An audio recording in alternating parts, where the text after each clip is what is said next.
Hey there. I don't do nearly enough Facebook Lives, so I'm going for it. My shy personality keeps me from just doing this, but here we go. So, how is everybody? I wanted to check in and give you some updates about things that have been shifting in my own evolution. First of all, I just want to say thank you so much for being here, for being part of the Infinite Abundance community. I just uploaded some really cool screensavers for your phone if you want to check them out. I'm really loving them. We'll see if other people use them. Please let me know if you like them. I also wanted to talk about just the evolution of what's been happening over this past 6 months. So this group has been together actually 7 months now, and we have people from all over the world. There have been shifts and changes as we move through the experience. I have learned so much from everyone in this group. When you share, whether it be in private emails or you share in the group, which is my favorite, by the way, then I learned so much about how this work is helping you, what realizations and epiphanies and breakthroughs you're having, what isn't working for you. People have given me tons of feedback. Whenever I get feedback, I go in, I look at what could be made better. I just got one the other day from Jim. He was telling me, I want the door open. We're having a monsoon, so if papers go flying, you know what's going on. But he was saying that at the beginning of that last week, things get tough. And he's like, you definitely need to do some encouraging at this point, more encouraging than I was doing. So I made some changes to the emails because that's what I do. So first of all, I have, made a lot of changes, additions, shifts. One of the things that I really feel like I've learned over this past 7 months of working together and the coaching calls and the feedback is that we are doing a really good job of loosening things up, awakening the Kundalini energy inside of our energy bodies so that we can live in greater flow, we can have more enjoyment with our experiences with money. I also notice that it's really, really, really important that once you do that adjusting and clearing and balancing of the chakras, that we have a way of moving forward with money. So what I'm going to do today is I'm going to actually walk you through the evolution of what that looks like. So when we're working on each of these chakras, what happens and how do we turn this into our relationship with money from a practical standpoint? My goal in explaining these things is actually it's not just a goal, it's a realization that over time, my work is going to not just include the inner work, but also the outer work. I'll step back and say that I recently completed a 90-day workshop called Heal Your Money Story and Heal Your Life. There were about 16 women, I think, in the group together. And in the course of the breakthroughs that we were having of clearing things out with our money relationship, I noticed how important it was to support everyone by taking more time, probably around the middle of the 90-day process. We started having more discussions about the practical aspects of money.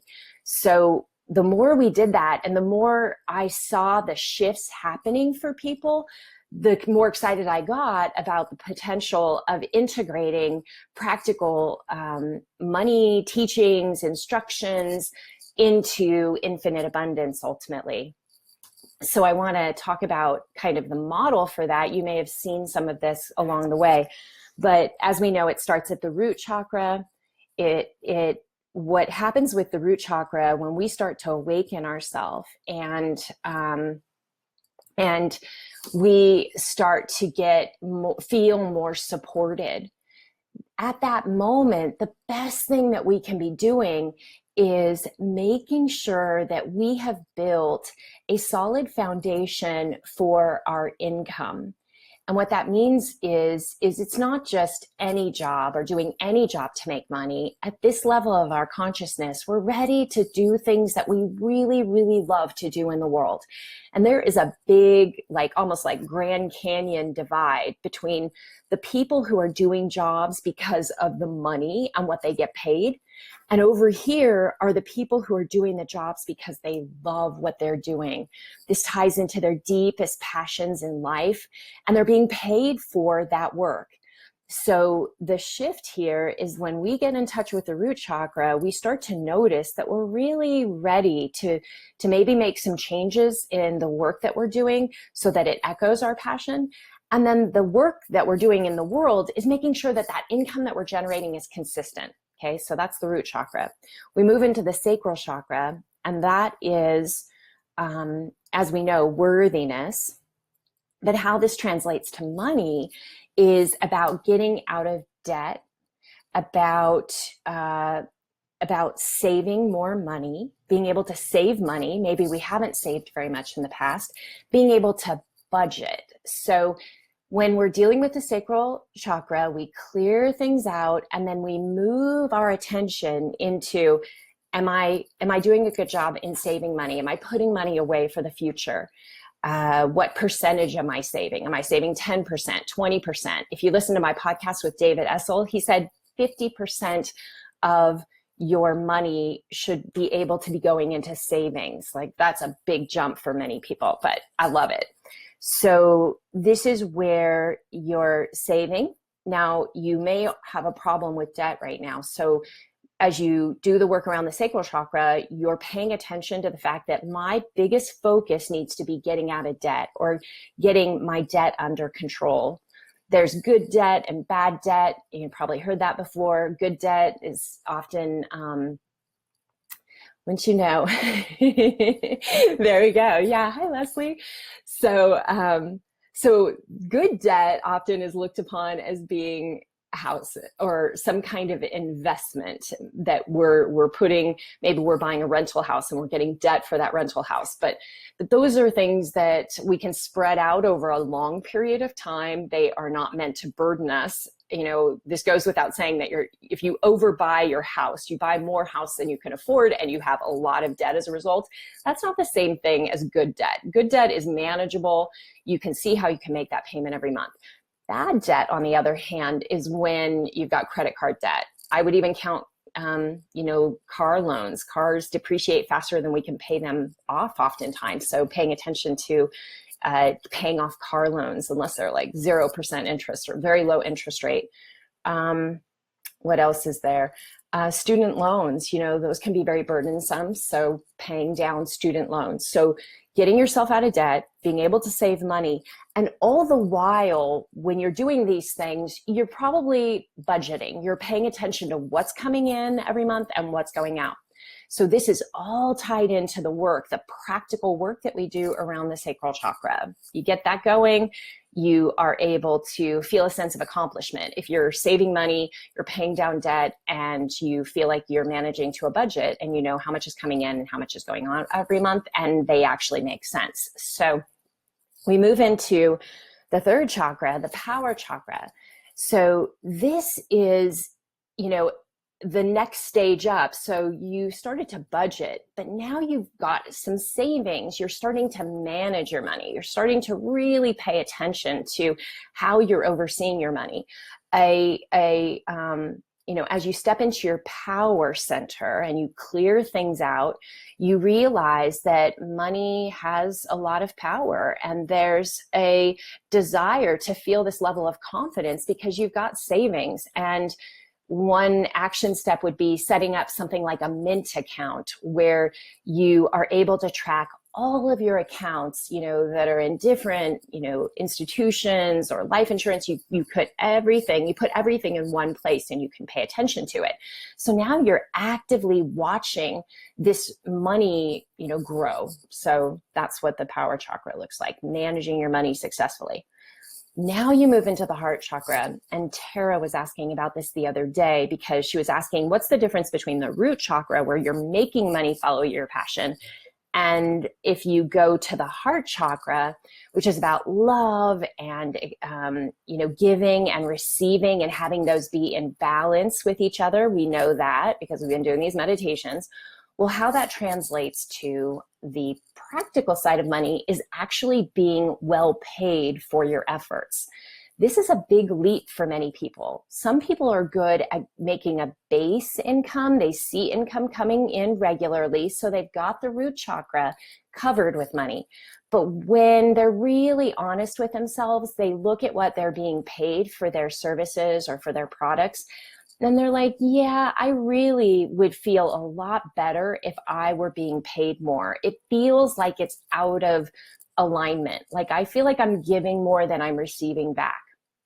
So we move into the heart chakra and we take this practical advice and we start looking at how we're pricing our products and services. And we start playing with it. We start experimenting. We start, increasing our prices, seeing what happens, what resistance we run into with other people. And as we do this work, we're better equipped to push ourselves to make sure that there is alignment with what we're being paid. It's a big step. Then we move into the throat chakra. So this is, speaking our truth. This is about trust. This is about confidence. And what I discovered over that 90 days and the Heal Your Money Story, Heal Your Life class is this is actually all about being able to take the money, right, that you're earning, you're being well paid for your efforts because they all build on top of each other. Now you're ready to take this money that you're managing and saving, and you're going to start investing it. Now, many of us have dabbled in investing in the past, but when we're really honest, we're like, yeah, I'm not really knowing what I'm doing. I'm taking suggestions from other people. I may not understand it. I may do things acting like I'm understanding it, but if I really look under the covers, I don't understand how it all works. So now we start to learn, how do we become better custodians of our money? How can I be an educated consumer? How can I go out to find a financial advisor and ask very well thought out questions so that I'm in the driver's seat? I'm a leader in that relationship rather than the other way around. Same thing goes with our accountants, with our bookkeepers, with our insurance agent, anything to do with protecting and preserving and growing our money. This can also touch into passive income sources. If you're a direct marketer, maybe this is extending into affiliate marketing. It's broadening what you've already built into additional income streams, right? So this is the idea of investing. So as you do the throat chakra, the practical application is all of this area of investing. So then we move into the brow chakra. So this is all about enoughness. And I don't know that I've ever seen it written this way when I read all these books and check into the other work of the chakras. The reason that I connected enoughness into the brow chakra is you reach a place of knowingness and this confidence of knowing that you're headed in the right direction, that if you listen to your intuition and you pay attention to the practical aspects of your money, you are in a really enlightened state with your money. You know at your deepest level of being that you're handling things well, you're confident, you're trusting of your own inner voice. And funny story on that, part of the reason that my husband and I did not lose everything in the 2008 meltdown, we were real estate investors. We were heavily leveraged in 2006.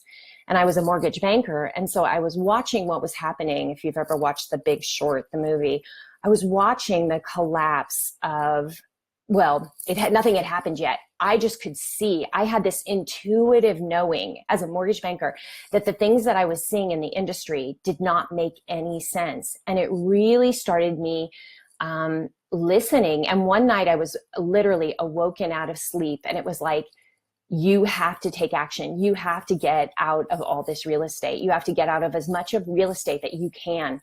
And this was listening to this inner voice guide me to go to my husband and say, honey, we need to sell this house that we're in right now. And I know we're going to be homeless. We're going to have to rent a house for a year until this other house gets finished that you're working on.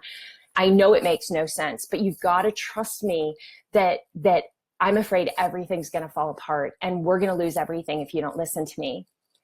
And he did think I was crazy. He really did. But I kept at it. I just kept at it. I'm like, I am like possessed. Like, we have to do this. We have to do this. I was relentless. And we've been together for a long time, like 30 years now. So back then, like 20 years or something. So I just stayed with it. And finally, he's like, you've never been this way before. So I am going to trust you. I am not happy about it, but I'm going to do what you say. We'll get the house ready to sell and we'll sell it. And sure enough, we sold the house at the end of 2006. And by that time, nobody was talking about this stuff happening. But sure enough, coming into 2007, everything started to change. And quite frankly, if we had not sold right about that time, we would have been so highly leveraged that, like a lot of real estate investors, we would have ended up losing everything. So when you think about touching into your knowingness, it guides you when you need it. Like, I truly believe we have access to everything, all the information that's out there, but it's going to come from inside of us, and we have to develop this knowingness. So then we move into the crown chakra, and this is where the manifestation of the physical meets the divine. So this is that connection of our physical human life to the divine. So much beauty, so much positive energy. It's easy for some people to actually hang out up here, but not deal with all this other stuff down below, because it's so much more pleasant to think about the divine, Mother Nature, God, angels, whatever you want. But what I found is that in order to really be in alignment with all parts of what it means to be human, we have to be checking in all these areas. And when that happens, the experience of our connecting to the divine from this place of, it's not just confidence, it's the combination of the power and the confidence and the freedom and the knowing all colliding together to create this sense of abundance that changes everything. And so again, abundance it's different for each of us, because we each have a different idea of what success means to us, what freedom means to us, what wealth means to us. But the point is that the crown chakra is supported by the flow of this energy coming from all of the chakras. And in order for it to be at its most divine state, we need to be in flow with all these other states, not just skipping to the easy stuff and focusing on this divine connection without having an ability to take care of our basic needs, for example. That would be an extreme. So that was a lot, but I wanted to, share with you that this evolution has been happening over this past 6 months. Like, even when I first put Infinite Abundance together, I had no idea that this was going to become so important in my own life and in the lives of others. And by you being here and by you listening to whatever it was that called you to do this work, I want you to know that you're part of the creation of this into the world. And I think that amazing things are going to happen as a result of becoming more laser focused in how we approach money. Because one of the things when I was a money professional that really bothered me is it did seem so overwhelming. When you think of all 7 of these levels that I've just gone through, if you think, well, I'm bad with money, and you think all of a sudden you have to do all 7 of them and be great at it, it's too much. And we end up giving up before we've even really gotten much grounding. And for many of the people who are attracted to the work that I do, we can look at that chart and we can say, oh yeah, there's at least 1 or 2, or maybe there's 7 areas, no judging. But we can look at that chart and say, I can see room for improvement in each of these areas. I mean, I certainly can. When I work on this, the reason I'm so passionate about it is because every single one of the 7 chakras has meaning to me today in my life. I'm learning about each of them.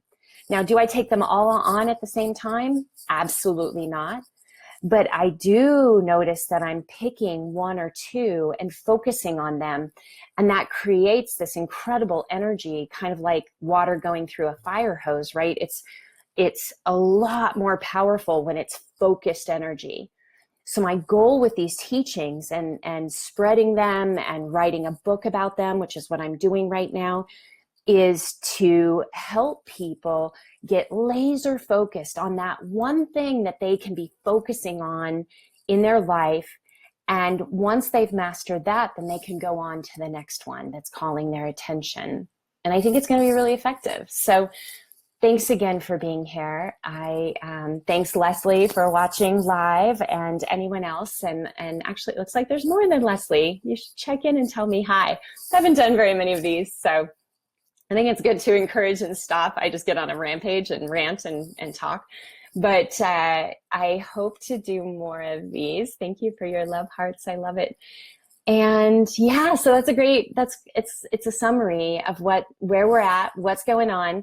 Next step. So next Thursday, I am doing a live meditation, and that'll be at noon Pacific time. So we'll do some kind of meditation. We'll do some coaching, maybe bring some questions that come from this Facebook Live today with you next Thursday so that I can spot on, give you advice. I am a certified financial planner. Like, we don't need to forget that part. I'm happy to help you as you look at those different areas, those different 7 chakras and how they relate to money.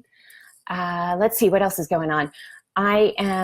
Oh, you guys are great. Haley, hey, Teresa, Slava, nice to see you. I wish I could see you. That's the only thing. That's why I like Zoom so much better. But what I also want to say is I will continue to do at least monthly the live calls. And right now I'm working with a handful of other people who are going to come in, and either they're providing a course, because I know that people have been asking me for classes. So some of the classes that I've been asked about, especially with all the people coming in from the chakra quiz, is how do I get out of debt? How do I budget better? How can I save more? How can I develop a consistent income stream? How can I increase my prices? So what I'm doing is laser focusing in on those respective areas and bringing options into the group to be able to know that you have solutions. So some of them may be offered by me. I may be offering them in conjunction with partners, or I may bring other people's work into the community so that you can get access to it. You'll pay for their services, but at least I'm bringing it to those who are looking for it. So that's the short term. The long term is I really want to have like a university kind of environment where you can come in and know that you've got access to the community and to the options that you're wanting to focus on. And let's face it, like money, this is a journey, not a sprint. We are going to have a relationship with money for the rest of our lives. And if we don't figure this stuff out, I don't think that we're living as fully and freely as we possibly can. So I know it's important work. I also know that this is not like a, 90-day class and you're done. Like, this is something that we have to have, a very solid practice in place to make sure that the external pressure, the way that money is treated out there in the world, is not leading us. Like, we're the driver, and we're not listening to a lot of the noise out there that has a way of taking us off of our center and off of our purpose. And the goal here is let's talk about money. Let's get really aligned with our money. Let's fall in love with money at this deep level, because in the end, is it not a reflection of how we feel about ourselves, right? So if we love money, we love nature, we love other people, we love ourselves. Like, if we feel love across the board in all areas of our life, even when things aren't happening the way that we necessarily want them to, that's the utopian state. So when we love money in this way, you can just imagine how your life how your life shows up, how opportunities show up. So I think that was all I had. Thanks so much for being here and for your hearts. I appreciate it. And I hope you have a wonderful weekend.